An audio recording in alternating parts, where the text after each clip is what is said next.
This is Sarah, and this is video 2 in what will be a series of videos that I'll make covering some of the most commonly asked questions that I receive as a survivor of domestic violence and also as a crisis contact volunteer for a nonprofit domestic violence organization. I am not a licensed therapist, psychologist, counselor. I'm a survivor of domestic violence, and I'm sharing just my personal opinion from my personal experience. So at the end of my first video, I discussed asking questions from a place of genuine curiosity. Questions that are going to help to motivate and inspire your loved one to contemplate their own situation. So I do commonly get asked what kinds of questions to ask to stir that thinking. And that's a really broad question. It's going to really depend on everybody's individual situation and circumstances.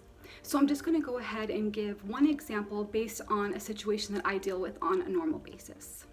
So when I'm dealing with a new crisis client who has left their abuser and is trying to put the pieces together of their life to start anew, one of the most common things that I will start to ask them is I always start by asking how they are and if there's anything that I can do to support them. Then I'll transition into asking what it is that they want. How would they like things to be? One of the most common responses that I'll get to that question is that they wish that the fantasy that they have in mind about their relationship was a reality, that their abuser would keep all the promises that they've made about changing or working on their anger management so they could just be a happy family together. Now, I remember feeling the exact same way, so it's easy for me to relate in a situation like that, and I would normally relate by letting them know that, like, yeah, I can understand why that's something that you would want. After making sure that I acknowledge that answer that they gave me, I'll ask the question again. What is it that you want? How would you like things to be?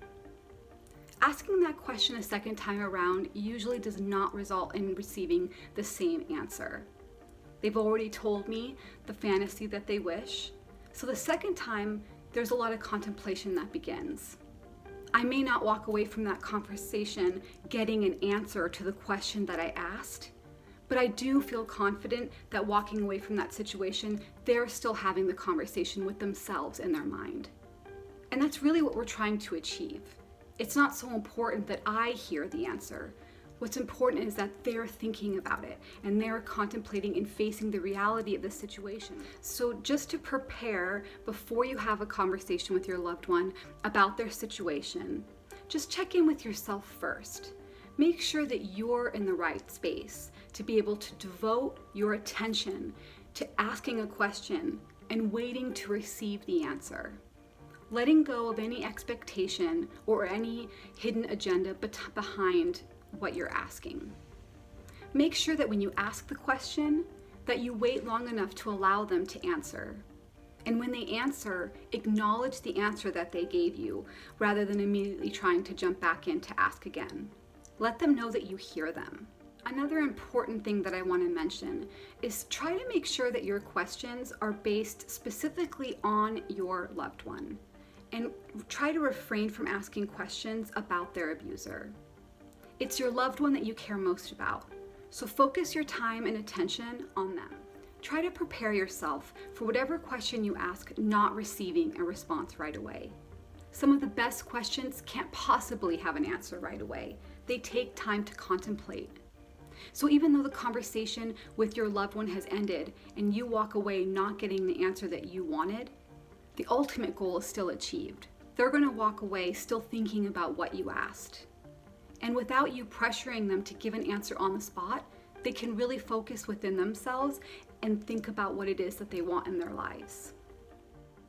It almost doesn't matter what you say. If your tone is not genuine, it's not going to be received the way that you really intended it to. So it's really important when I say genuine curiosity that it's just that. Genuine.